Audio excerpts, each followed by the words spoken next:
a long day, Coach. Oh, I've got my hat on, Mark. Oh, never mind, you look fantastic. I've got hat hair. Look at this room. Morning, y'all. It's 2:30. Dan's picking me up. Get up, Dan.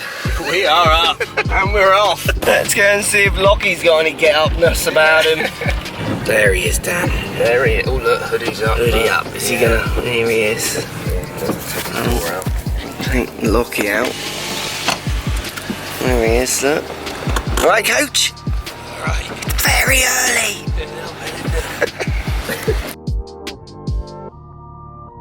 Nice sleep, Coach? Yeah. You like a good kip in the car, don't you? Got a good, what have we got, like 5 hours in the plane as well? Yeah, you can crunch it. Today's vlog, we're going to talk about Get Up Dan, Matt. Are you up for a bit of that? Get up, Dan. Get up, Dan. Come on. Oh, dear. Hit it in the air, bruh. Also, today's question. I'll ask you two, and then we'll ask Ray. I know his answer. I'm not sure it's raining in here, Dan, is it? We're okay level 4, if anyone's wondering. Wants to come and get Dan's autograph when we get back.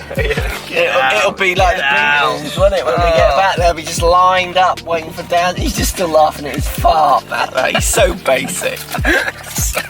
Will Tiger win the Masters? Matthew, that is today's question. He will come top 5 next week and top 5 again in the Masters. Dan? I'd love to say he will. I really would. We need an answer. I'm going to push you on this. No. Oh. Comments down below. Will he win? Max Fly, Dan?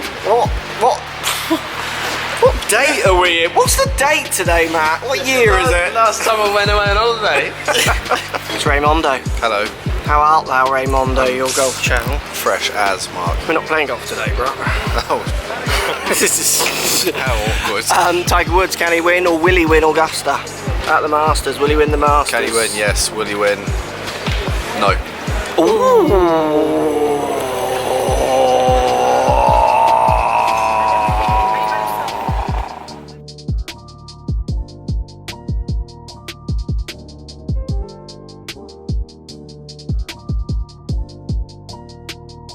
Right, I landed in Antalya Airport via Istanbul, quite a long day travelling. Let's look at Dan's numbers between his up and down hits, so his higher ball and his lower ball. So I've measured him on my GC Quad. So if we look at his ball date at the start, you can see the change in launch angle. So he's 10, 8, 7, 9 and 8. Which is when he's trying to hit low ball, so 10 is highest launch, then he's 9.7, 12, and then 14.2. So by far the higher launching ones, when he tries to get that ball up in the air, you can see he's changing the launch dramatically, peaking height at 40, 37, and 26. Obviously number 6 shot here, he'd probably hit it out the bottom, where his highest launch when he's hitting his low ball is 29 degrees. Now if we look at the club data, what's really interesting, so you see he's 4 down, 4 down, 3 down, 4 down, 5 down. So that's angle of attack hitting down. And then as soon as he tries to get the ball up in the air, he's 1 up, 0.7 up, and level, 0.2 up, so level. So it's really interesting. He's able to control his angle of attack to try and change that launch. And then in turn, he's moving the loft around, but he's not that skilled at moving the loft because he gets his first one at 16. That's hitting down, so that's why he gets loads of spin on that shot, 4,300. So he's hitting down while presenting loft, so spin loft is big. And then he's 16, 15 and 15 on the ones he's hitting up. So he's consistently presenting more loft on the ones he's hitting up, but he can still present loft on the ones he hits down, which is why we see Dan hitting those really high spinning shorter shots, but general launching around 11 or 12 degrees. What's also interesting, if you think about it with a skilled player like Dan, he's hitting down and he's hitting up, but at the same time, if we look at his club path, he's 2 left, 0, 0, 1 left, and then he's 0, 2 right, 2 right. So he's only deviating his club path by about 4 degrees at the most. And I think if you did more tests with him, you would probably find the same club path with enough go. So he's able to change angle of attack while still managing club path. That is a real skill.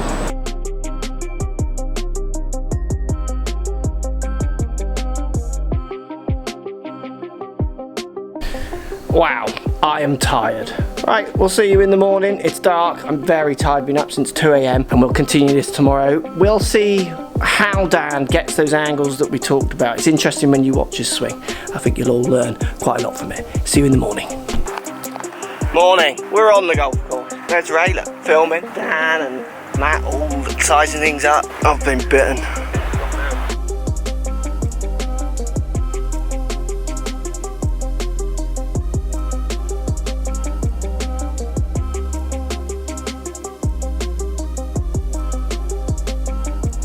Right, let's take a look at Dan's swing, shall we? I've got him in impact position at the start here. You can see the bottom one here is his low ball, where we definitely see a bit of shaft lean.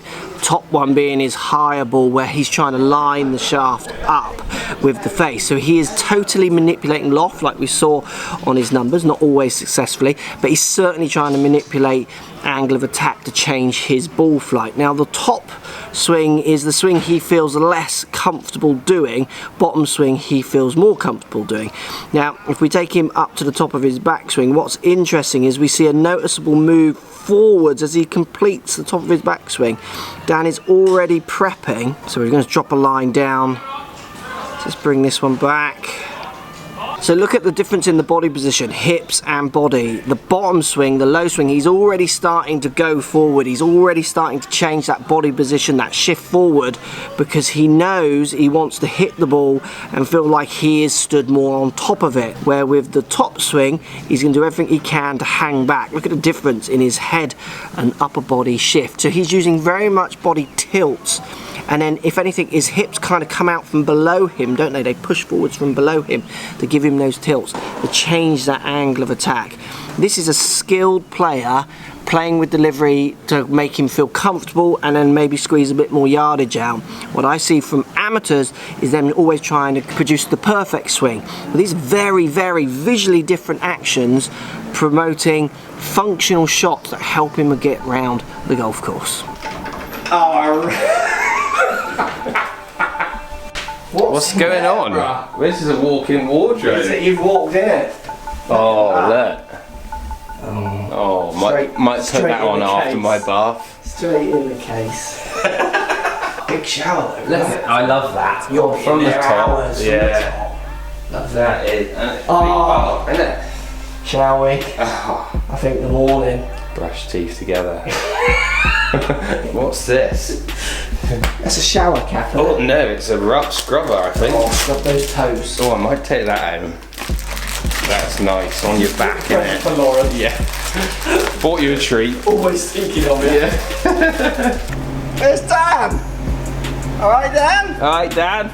Better now. We should have a chipping comp. Oh, imagine.